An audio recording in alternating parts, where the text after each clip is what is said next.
Hi, everyone. Judge Andrew Napolitano here for Judging Freedom. Today is Tuesday, April 1st, 2025. Ambassador Charles Freeman is here with us today. Suppose Israel and the United States attack Iran. Do you think Russia and China would just sit back and watch? But first, this. Markets are at an all-time high. Euphoria has set in. The economy seems unstoppable, but the last administration has buried us so deep in debt and deficits, it's going to take a lot of digging to get us out of this hole. Are you prepared? Lear Capital specializes in helping people like me and you grow and protect our wealth with gold. Did you know that during Trump's last presidency, gold rose 54% to a record high? If that happens again, that puts gold at $4,200 an ounce in his next term. Don't wait. Do what I did. Call Lear at 800-511-4620 or go to LearJudgeNap.com for your free gold ownership kit and special report, $4,200 gold ahead. When you call, ask how you can also get up to $15,000 in bonus gold with a qualifying purchase. Call 800-511-4620, 800-511-4620, or go to LearJudgeNap.com and tell them the judge sent you. Ambassador Freeman, welcome here. My dear friend, I want to explore your thoughts on the interrelationship of Russia and China to Iran should the United States and Israel do what they both have been threatening to do. But before we get there, some other questions that are pressing that I would like your thoughts on. Is the EU or is NATO without the United States preparing for a war with Russia? I don't think so, but there has been a leak of defense guidance from Pete Hegseth, the Secretary of Defense, which basically tells the Europeans, you're on your own against Russia. We're focusing on China. That's the sole scenario war planning should focus on. Dealing with Russia is your problem, not ours. So what we're seeing is the beginning of an effort to put together a European alternative to U.S. domination of defense architecture in Europe. The British and the European Union are discussing this actively. There are some issues in the way between the British and the French over fishing rights and so forth, but they do seem to be making a serious effort to acquire the ability to handle their own defense on their own. So that is an important development. How do you account for the bellicose language of von der Leyen, Starmer, and Macron? In the case of Starmer, it's almost ridiculous because he can't back up militarily anything that he says, but I would think von der Leyen and Macron could start a war if they wanted to. Why are they so bellicose? Is the general population of Europe going to bed at night fearing Russia? I don't think the general population is, but there's a very long tradition, particularly in the UK, of Russophobia. Starting in the 19th century, the Russians were the bête noire of the British Empire. They were thought to be trying to come south through Iran and Afghanistan to take India, the great prize of the British Empire. There was the great game in progress. The French have a different view. I think Macron is very deliberately using fear of Russia to advance French dominance of European policy. I don't think it's succeeding. Von der Leyen is von der Leyen. She's pretty much on her own in many respects. There are other currents in Germany that are coming to the fore. Europe is confused about Russia. There's no evidence, of course, that the Russians have any capacity or any ambition to take over Europe. They can't even conquer Ukraine. And all sorts of objectives are attributed to them, which they don't have and which there's no evidence for. So this is almost pathological.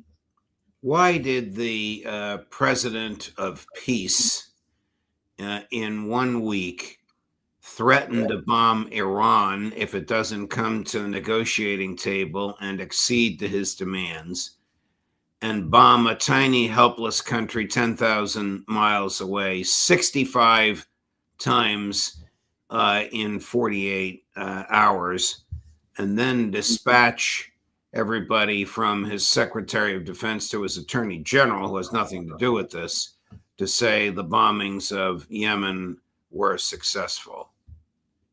Well, I think there are two elements here. One is the president's personality and his approach to negotiations, which is bombast, bluster, and bombing. And that's how he thinks he gets leverage. So he's inclined to this. But the more important factor, of course, is that this is the Israeli agenda.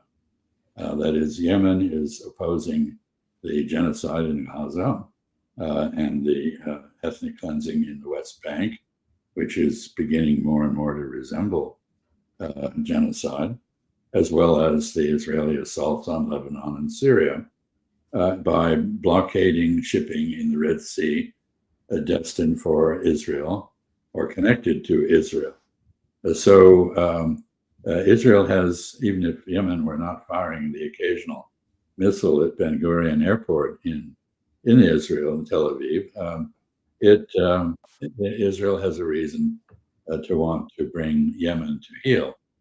So did the Saudis. They failed. I don't think the Israelis, with American help, will succeed either. And of course, the Israeli agenda with regard to Iran is well known.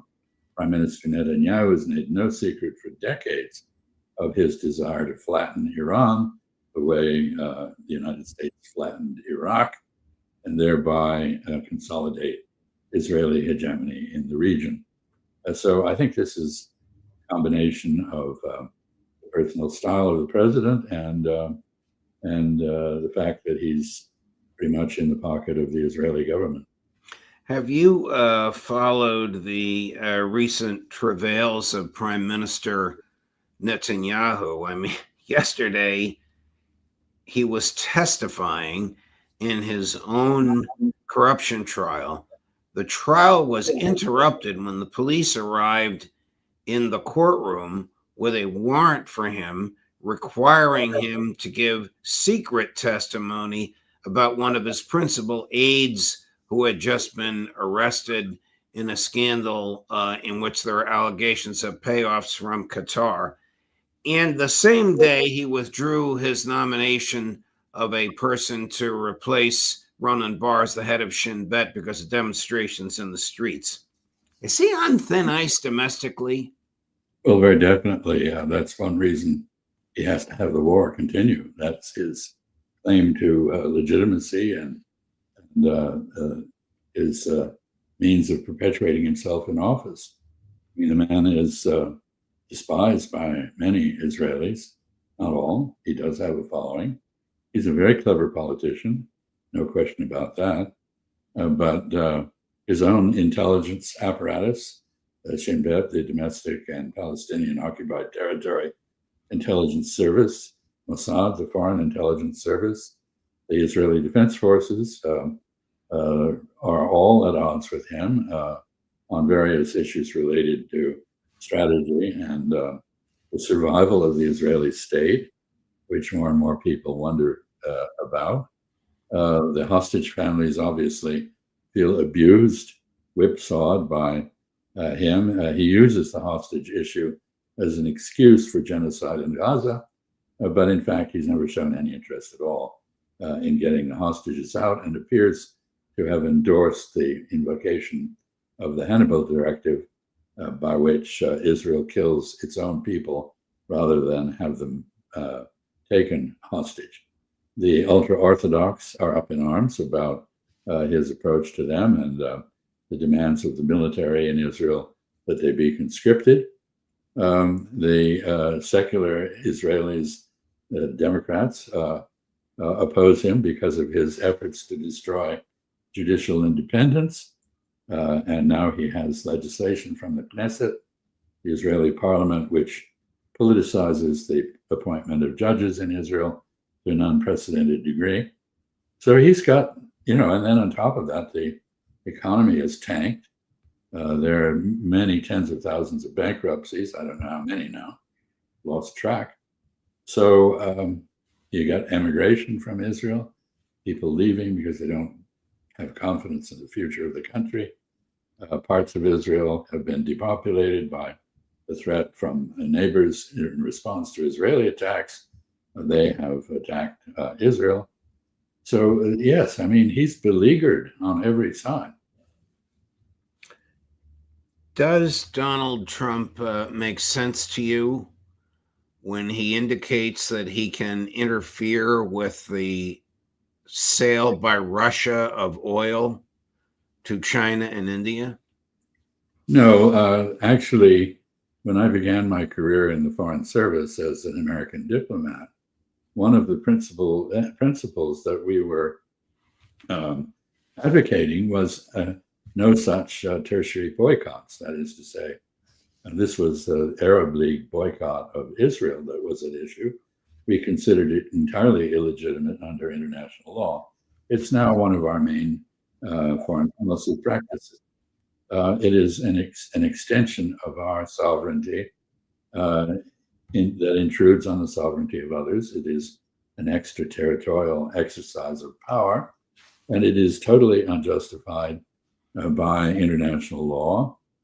In fact, under the UN Charter, sanctions must be approved by the UN to be legitimate, but we have been imposing them unilaterally or in concert with our European allies. Notwithstanding that, and everybody's forgotten that there are laws internationally about these things. You know, it's a friend of mine likes to say, you will probably agree with this, Ambassador. No matter who you vote for president, you get John McCain. Right? So, yes, bomb. Look at what Trump has done in Yemen. Listen to what he's threatening to do to Iran. Look at what he does in Gaza, and now he's impatient with President Putin. I am not comfortable with a policy that deliberately targets civilians for killing, for murder, that assassinates people at will. That is what we have. As for the relationship with Vladimir Putin, I think there is a rude awakening going on. Mr. Putin has a strategic vision, and that vision is the reordering of European security. We are inadvertently aiding him in doing that by telling the Europeans they're on their own to deal with him and with Russia. But he is not interested in a band-aid on the European security dilemmas. He wants a fundamental solution, a peace, right? A European security architecture that ceases to threaten both Russia and other parts of Europe from Russia. And we do not seem to understand this. We're fiddling around with various, frankly, not very adroit, not very well thought through ceasefire proposals. What do you suppose China and Russia would do if Tel Aviv and Washington began bombing Tehran? Very hard to say. I think the Russians have their hands full dealing with European issues, as I just outlined them. I think they would up the ante with technology transfers and weapons transfers to Iran, but not intervene themselves. I don't see that they really have the option of creating a diversion for U.S. forces to distract us. The Chinese, on the other hand, do. And they might well take into account the recent defense guidance, which said that the only strategic scenario we're going to be planning for is a war with China. If you hear that on the Chinese side, that probably gets your attention. And you might well consider a diversion of U.S. attention by making the long heralded effort to reconquer Taiwan and bring it back into China. So I think the Chinese would probably respond indirectly if they did that. But they would see this as a fundamental validation of their theory that the United States has become a lawless rogue state that must be opposed. Here's State Department spokesperson Tammy Bruce purporting to summarize the administration's anxieties about Iran. Full disclosure, I worked with her at Fox News for about 10 years, but in my opinion, she doesn't sound any different other than tone and physical appearance from her predecessors. Chris, cut number 18. Iran's behavior across the globe threatens U.S. national interests, which is why President Trump reimposed the maximum pressure campaign designed to end Iran's nuclear threat, curtail its ballistic missile program, and stop it from supporting terrorist groups. As the president has said, Iran can never have a nuclear weapon. He has also been very clear that the United States can't allow that to occur. The president expressed his willingness to discuss a deal with Iran, as we know. If the Iranian regime does not want a deal, the president is clear he will pursue other options, which will be very bad for Iran. If you are listening to this program rather than watching it, you probably don't know that all she did was stand at a podium and read from her laptop. At least Joe Biden and Tony Blinken's people engaged and interacted with the reporters who challenged them. Well, she does remind me of Smirkula, the Biden State Department spokesman, Matthews. I think Matthew Miller, I think there's a lot of nonsense here. This at the very same time that the CIA has reaffirmed, the national intelligence community has reaffirmed the judgment that Iran has not made a decision to build a nuclear weapon. And yet it's constantly accused of that. Iranian terrorism seems to be mainly opposition to Israeli depredations in the Levant these days. And when it was an active factor, it was primarily directed, in fact, almost exclusively directed at Iranian dissidents abroad. I know that the United States has supported a violent terrorist movement against Iran in an effort to produce regime change. This has been toned down a bit because it had Saudi support before the Saudis re-engaged with Iran and began a rapprochement. But this is cant. It is Washington BS, which doesn't have very much credibility at all anywhere outside the Beltway. Here's the Iranian response. These are two clips, one from the Ayatollah himself and the other from a very senior general, Iranian general. Chris, cut number 20. The enmity from the U.S. and Israel has always been there. They threaten to attack us, which we don't think is very likely. But if they do commit any mischief, they will surely receive a strong reciprocal blow.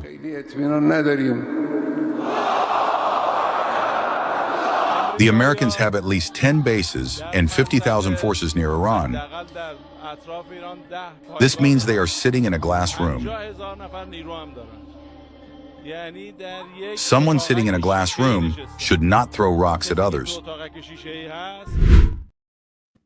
What do you think? That's actually about the most explicit Iranian threat to directly counter the United States that I've heard. I don't know whether Israel would also be the subject of retaliation as basically the motivator for an American attack on Iran. The thesis that Iran is a worldwide threat is unsustainable.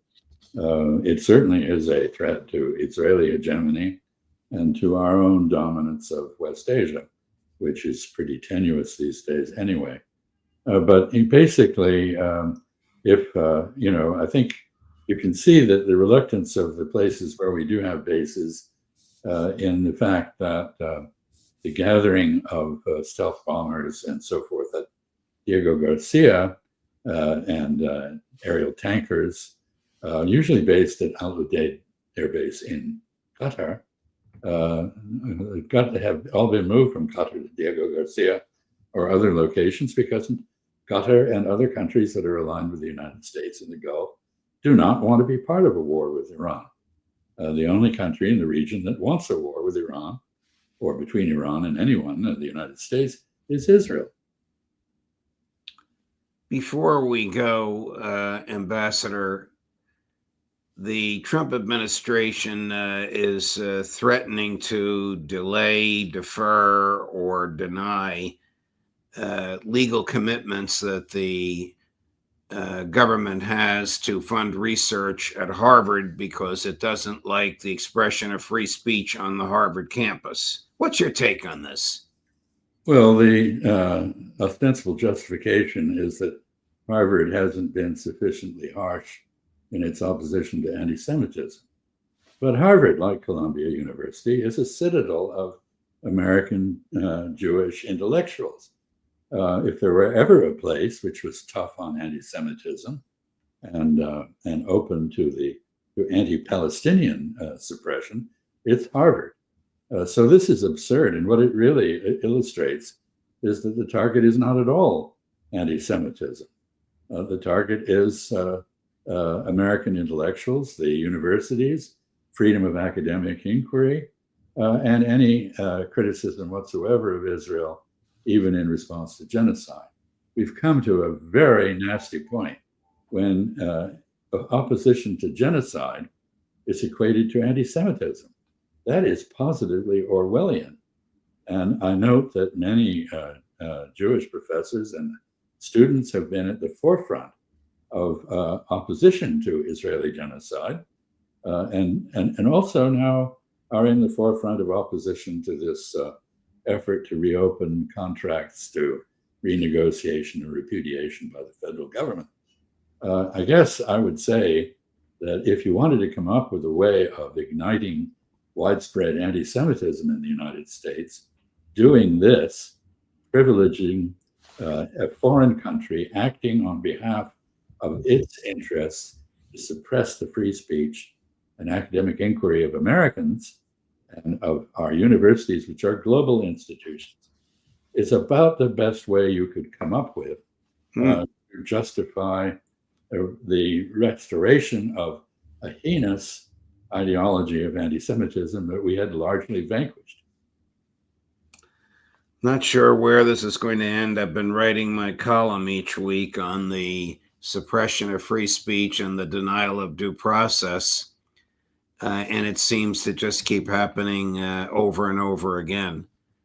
There's a young man who's in that Supermax in El Salvador, for whom the government refused to hold a hearing before deportation. And now the government itself admits it was a mistake to send him there, that he's not a member of a Venezuelan gang, and now they can't get him out. This is what happens when the government disregards the Constitution and acts as if the due process requirement can be trumped by the president's will. No pun intended, I assure. No pun intended. Anyway, I agree completely with you. I think the major problem we have in this country is the collapse of the emphasis on due process. Due process essentially says that if the process that reaches a conclusion is just and fair, the conclusion must be accepted. But we have turned this around. Unless we like the conclusion, we repudiate it. This is completely contrary to the constitutional traditions of our republic. Yes. Ambassador, it's a pleasure, my dear friend, no matter what we discuss. Thank you for your time. I hope you'll come back and visit with us again next week. Hope so. Of course. All the best to you, my friend. Coming up later today at 11 o'clock this morning, Colonel Douglas McGregor. At 2 o'clock this afternoon, Scott Ritter. At 3 o'clock this afternoon, Colonel Karen Kwiatkowski. Judge Napolitano for Judging Freedom.